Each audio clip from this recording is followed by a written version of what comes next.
mga tol, shout out dito sa mga ano natin, mga tropa natin.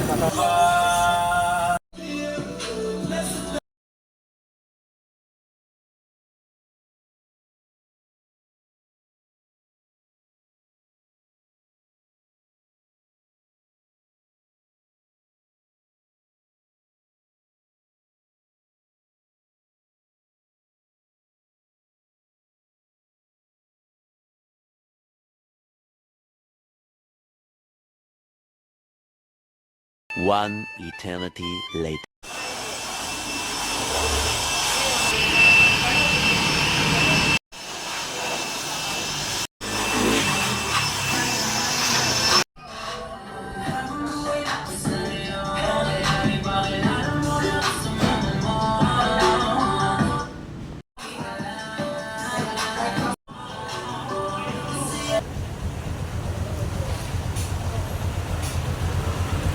Mga tol, natapos rin ang washing ng ano natin.